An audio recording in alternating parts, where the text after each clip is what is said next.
오늘 본문은 다시 처음으로 돌아와서 여호수아 책이 처음입니다. 여리고성을 건너기 직전입니다. 이 책이 처음에 빅뉴스로 시작합니다. 헤드라인이 어떤 거냐면은 1절에 여호와의 종 모세가 죽은 후에입니다. 그러니까 이게 책을 끌고 가는 헤드라인입니다. 엄청 큰 뉴스죠. 국장입니다. 절대적 지도자였던 모세가 서거합니다. 여호수아가 이때 나이가 93세인데 93년 동안 대부분의 인생을 정말 자기 반쪽처럼 의지하고 살았던 모세가 곁을 떠났습니다. 여호수아 마음이 여러분들이라면 약해졌을까요? 어땠을까요? 깊은 상실감에 빠졌겠죠. 혹 여러분들에게도 이런 비슷한 상실을 경험한 분들이 계시겠죠. 정말 몸의 반쪽 같은 내가 사랑하고 의지했던 게 내 삶을 떠났을 때 가져오는 충격. 이때 여호수아에게 하나님이 이렇게 말씀합니다. 읽지는 않았지만 1장 5절에 보면 내가 모세와 함께 있었던 것 같이, 모세와 함께 있는 것을, 하나님이 모세와 함께 있는 걸 누구보다도 같이 많이 봤던, 목격했던 사람이 여호수아잖아요. 그 파워가 어떤 건지, 그 실제적인 능력이 어떤 건지 이걸 누구보다 잘 알고 있는 사람이 여호수아입니다. 모세의 부재를 메워준, 그 깊은 상실을 메워준 아주 결정적 한 방이죠. 하나님께서 그렇게 여호수아를 위로해 줬습니다.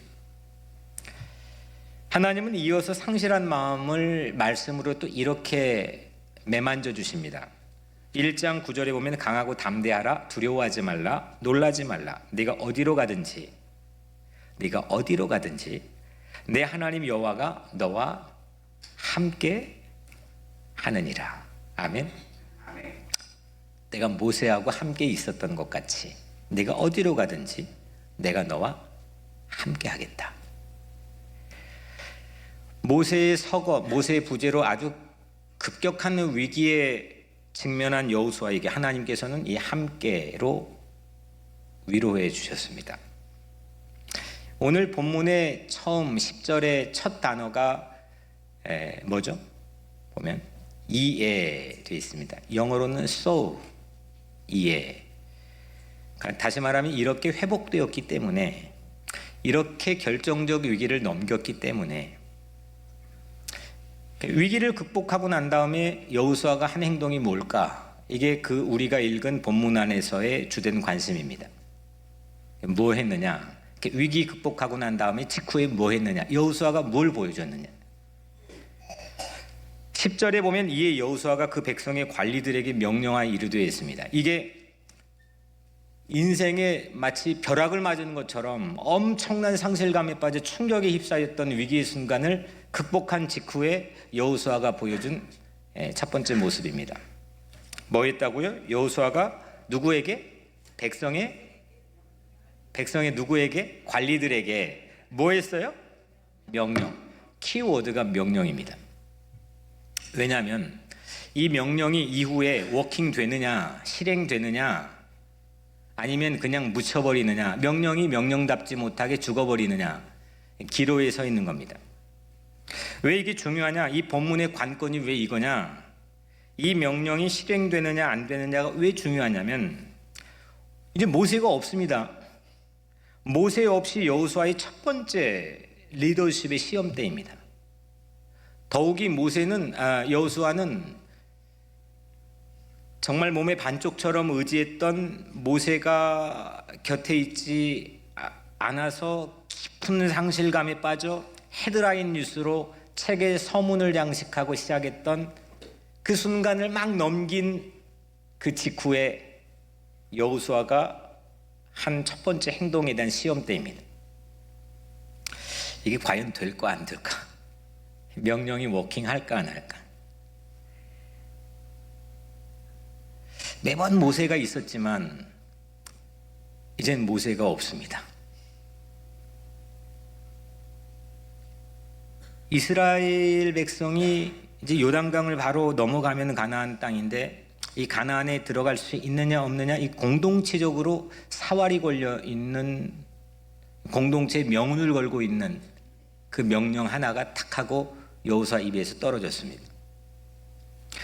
그 명령의 내용이 뭐냐? 11절인데 우리 11절을 같이 한번 읽겠습니다. 11절입니다. 시작. 진중에 두루 다니며 그 백성에게 명령하 이르기를 양식을 준비하라. 사흘 안에 너희가 이 요단을 건너 너희 하나님 여호와께서 너희에게 주사 차지하게 하시는 땅을 차지하기 위하여 들어갈 것임이니라 하라. 아멘. 명령의 내용이 뭐냐면요, 양식 준비하라 이겁니다. 양식 준비하라. 관리들에게 했습니다. 오피셜, 그러니까 그 행정 관리들에게 그 수십만의 사람들이 캠프를 치고 있는 그 진을 두루 다니면서 일일이 양식을 준비해라. 왜냐? 3일 안에는 요단강 건넌다. 아니 지금 모세가 없습니다. 의욕이 떨어지고 사기가 회복되지 못한 상태에서는 건널 수 있습니까? 지금 살아난 겁니다. 여호수아가 3일 안에 건널 테니까 첫 번째 우리가 중요하게 준비해야 될 것은 양식을 준비해야 된다는 겁니다. 광야에서는 뭘 먹고 살았죠? 만나 메추라기를 먹고 살았습니다. 이 공급로가 늘 한 번도 끊어져 본 적이 없습니다. 40년 동안 양식을 준비하고 모을 필요가 없습니다. 더욱이 3일 동안 거 모으는 거는 죄악시 됐습니다. 근데 3일 후에 간다. 양식을 준비해라. 이 명령은 여호수아의 마음에 활기와 사기와 의욕이 회복되었다고 한 증거입니다. 간다. 들어간다. 이겁니다.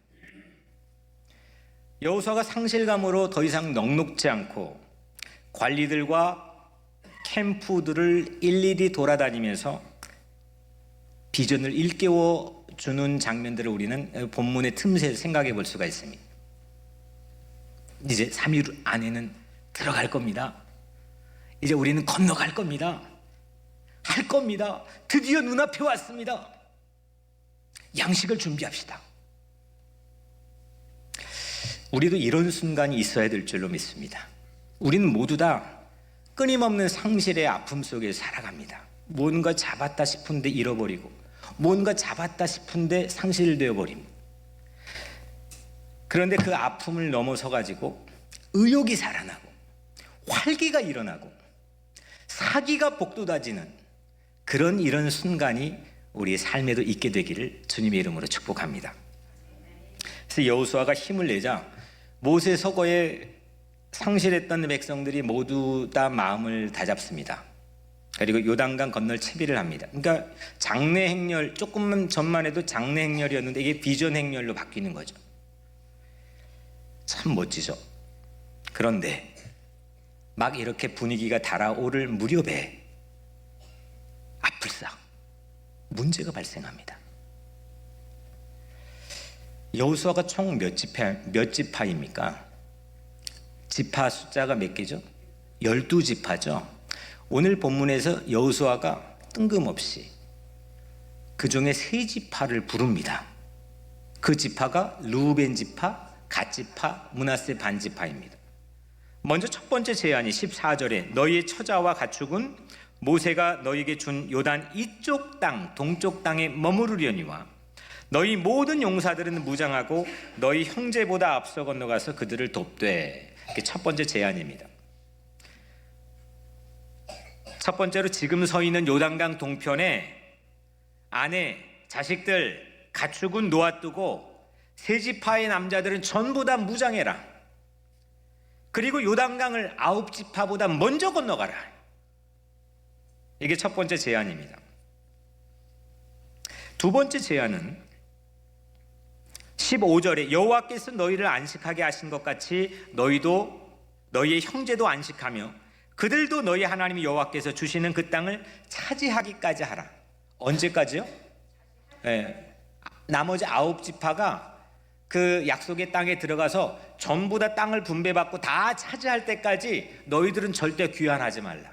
끝까지 버텨라. 이게 두 번째 제안입니다. 그리고 세 번째로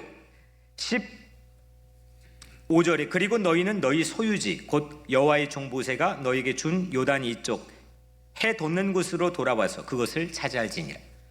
이게 다 끝나면 그들이 다 차지하고 분배하면 그 다음에 복귀해라. 세 가지 제안합니다. 첫 번째 제안이 뭐죠? 무장해서 먼저 가라, 앞서가라. 두 번째는 그거 다 차지할 때까지 움직이지 말라, 싸워라. 세 번째가 끝나면 돌아와라.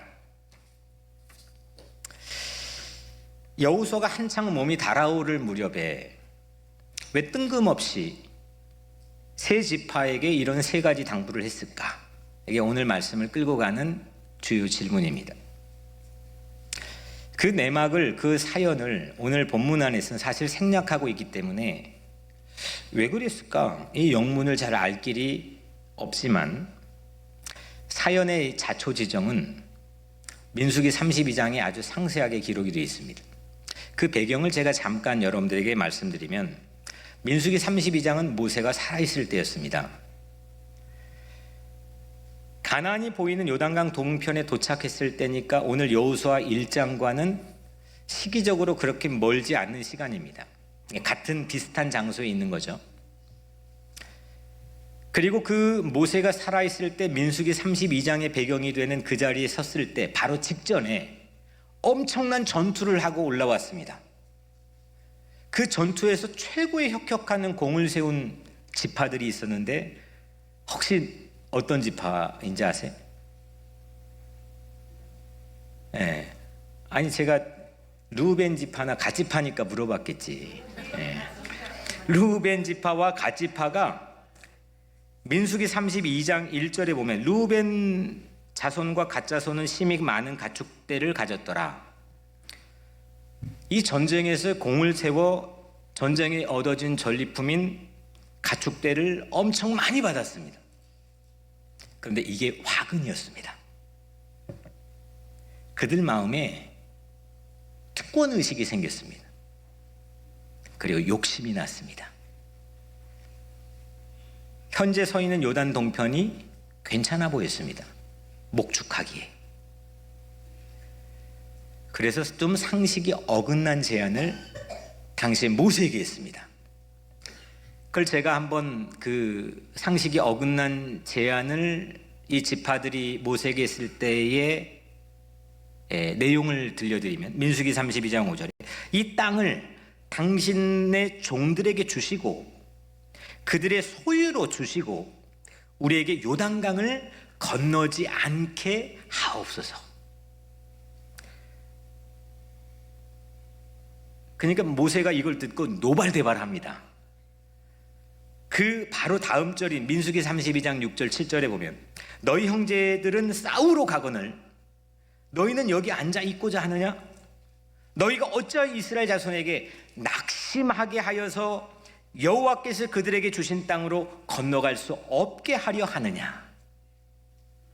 40년 동안 함께 했는데 자기만 편하자고 결정적 순간에 이 함께에서 빠지겠다는 겁니다. 보상을 찾겠다는 겁니다. 이때 모세가 또 한 가지 이야기를 민수기 32장에서 그 지파들에게 들려주는데 그게 하필 38년 전 이야기입니다. 38년 전 이야기는 이 공동체에는 약간의 트라우마가 있는 이야기거든요. 어떤 이야기냐면 가나안 정탐꾼을 보냈던 이야기입니다.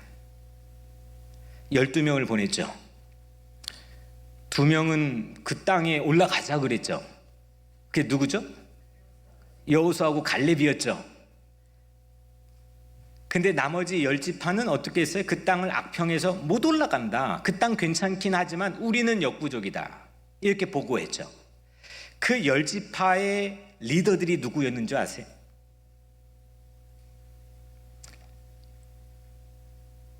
공교롭게도 오늘 요단강 못 건너겠다고 버티는 르우벤과 갓 지파입니다. 르우벤과 갓입니다. 민수기 32장에 보면 같은 지파인데 38년 사이를 두고 가나안 정탐꾼의 주역이었던 상황과 그리고 요단강 지금 건너는 상황, 이 38년의 간격을 두고 똑같은 문구로 이 두 지파를 표현합니다. 요단강 건너지 않겠다고 하는 후손을 모세가 어떻게 7절에 표현하느냐? 이스라엘 자손을 낙심하게 해서 여호와께서 그들에게 주신 땅으로 건너갈 수 없게 만드는, 그러니까 낙심하게 만들어서 공동체를 갈 길을 못 가게 만드는 입니다. 또 38년 전에 가나안 땅을 악평했던 그 조상도 모세가 9절에서 똑같이 표현합니다. 이스라엘 자손을 낙심하게 하여서 여호와께서 그들에게 주신 땅으로 갈 수 없게 만드는, 아니 38년을 두고 이 두 지파가 동일한 표현으로 우리에게 들려지고 있습니다. 38년 동안이나 어떻게 조상이나 후손이, 아버지나 아들이 하나도 변한 게 없습니까? 변화도 없고 개선도 없습니다.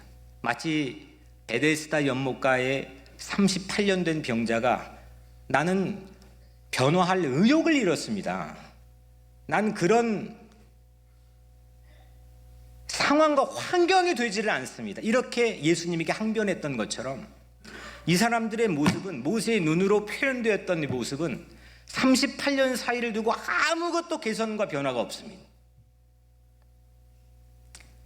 38년 전이나 후나 이 두 혈통의 특기가 뭐냐? 낙심하게 만드는 겁니다. 공동체의 발목을 잡는 겁니다. 이들은 38년 동안 늘 말썽이었습니다. 그래서 여호수아는 그들을 불렀습니다. 세 가지 제안을 했습니다. 가나안에 함께 가자. 너희들은 지금 남자들은 다 무장해라. 그리고 9지파보다 먼저 건너가라. 그리고 그들이 다 나머지 9지파가 다 그 땅을 분배받을 때까지 결코 물러서지 말라. 그리고 그 땅이 다 평화로워지게 되면 다시 돌아와라. 세 가지 제안을 했습니다. 이게 명령입니다. 만약에 이 세 지파가 여호수아의 부탁에 반기를 들었다고 한다면, 이 명령이 워킹하지 않았다고 한다면 이스라엘 백성들은 아마 모름지기 4분 5열 됐을 겁니다. 못 건너갔을 겁니다. 38년이 아니라 380년 동안 연기되었을지도 모릅니다. 안 될 겁니다. 이상 우리가 첫 번째, 두 번째 위기를, 여호수아 위기를 살펴봤는데, 첫 번째 위기가 모세의 서거였다고 한다면 두 번째 여호수아의 위기는 세 지파의 잠재적인 분열의 가능성입니다. 모두 다 이 두 가지 다 함께입니다. 하나는 한 분이 죽어가지고 오는 함께가 상실되는 위기고, 또 하나는 같이 있는데 이 함께에 대한 그 위기입니다. 모세 없이 여호수아 홀로, 모세 없이, 모세의 부재 상태로 여호수아 홀로 전체 대열의 명운을 건 첫 번째 명령을 여호수아가 했습니다. 이 명령에 대해서 세 지파가 어떻게 반응했을까? 오늘 마지막 부분을 이제 함께 살펴보면 정말 판타스틱한 장면이 우리에게 소개가 됩니다. 첫 번째는 10절, 11절은 명령을 하는 이야기가 있고, 12, 13, 14절은 15절까지는 제가 잠시 전에 말씀드렸던 이 명령의 배경, 제안에 대한 얘기가 있고, 이제 16, 17, 18 놀라운 얘기가 우리에게 소개가 되고 있습니다. 먼저 16절에 보면 우리 같이 한번 읽어볼까요? 16절입니다. 시작. 그들이 여호수아에게 대답하여 이르되 당신이 우리에게 명령하신 것은 우리가 다 행할 것이요 당신이 우리를 보내시는 곳에는 우리가 가리이다. 아멘. 여호수아의 명령에 다 따르겠습니다. 어디로 보내든지 다 가겠습니다. 마치 모세처럼 당신의 명령에 순종하겠습니다. 이게 세 지파의 다짐입니다. 첫 번째 다짐. 그 다음에 17절은 정말 더 까무라치게 만듭니다. 이게 똑같은 사람인가? 과연? 그렇게 우리가 반문할 정도로 이게 여호수아를 모세급으로 대우합니다. 17절 우리 같이 한번 읽겠습니다. 시작. 우리는 범사에 모세에게 순종한 것 같이 당신에게 순종하려니와 오직 당신의 하나님 여호와께서 모세와 함께 계시던 것 같이 당신과 함께 계시기를 원하나이다. 아멘. 그동안 모세의 40년 지도력의 위력은 모세의 특출난 리더십이나 이집트 왕실에 배웠던 그런 학풍에 대한 냄새가 아니었습니다. 모세에게는 하나님과 함께하는 증거가 있었습니다. 그 모든 백성들이 목격했습니다. 그런 모세가 이젠 더 이상 함께하지 못하지만, 그런데 세 지파가 여호수아에게 믿겨지지 않는 축복을 합니다. 어떤 거냐? 하나님이 이제부터 여호수아 당신과 함께 모세급으로 함께 하실 것을 축복하는 겁니다. 아니, 이게 똑같은 사람이라니까요. 38년 동안 개과천선이 안 됐던 인물이라니까요. 늘 공동체 발목을 잡고 낙심하게 만드는 사람이었다니까요.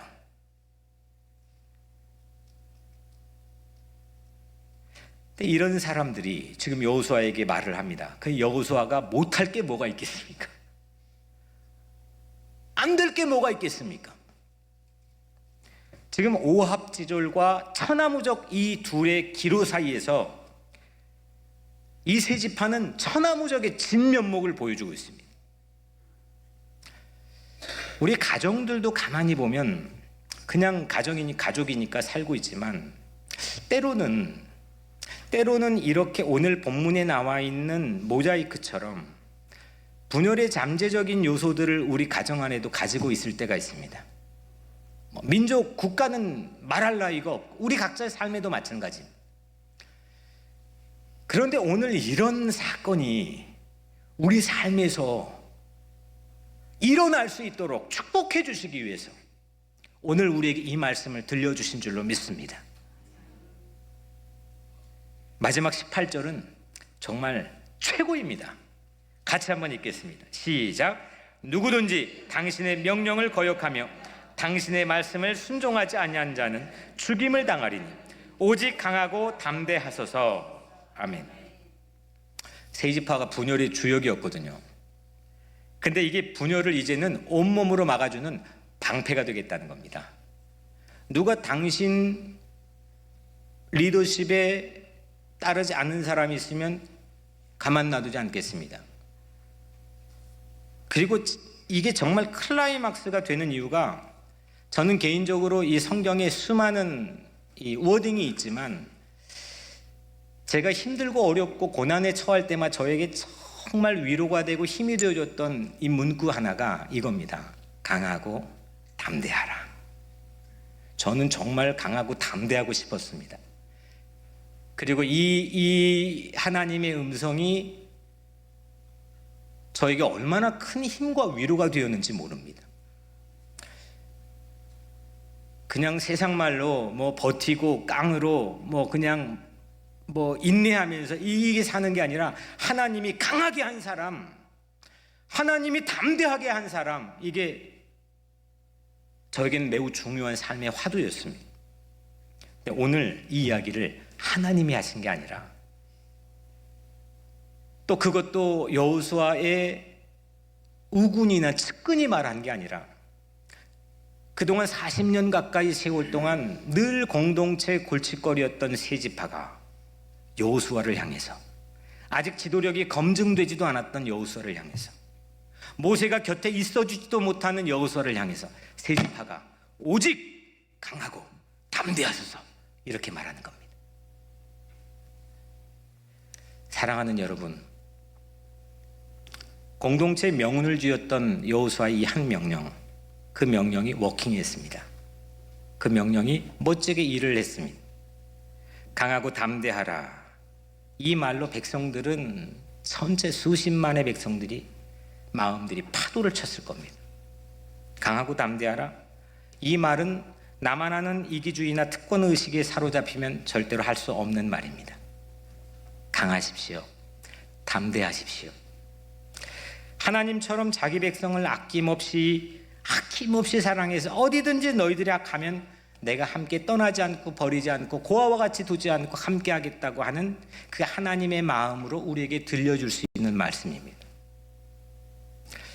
대의를 위해, 인류를 위해 특권의식을 포기하고 여호수아 진심으로 사랑할 때 할 수 있는 말이 강하고 담대하라 입니다.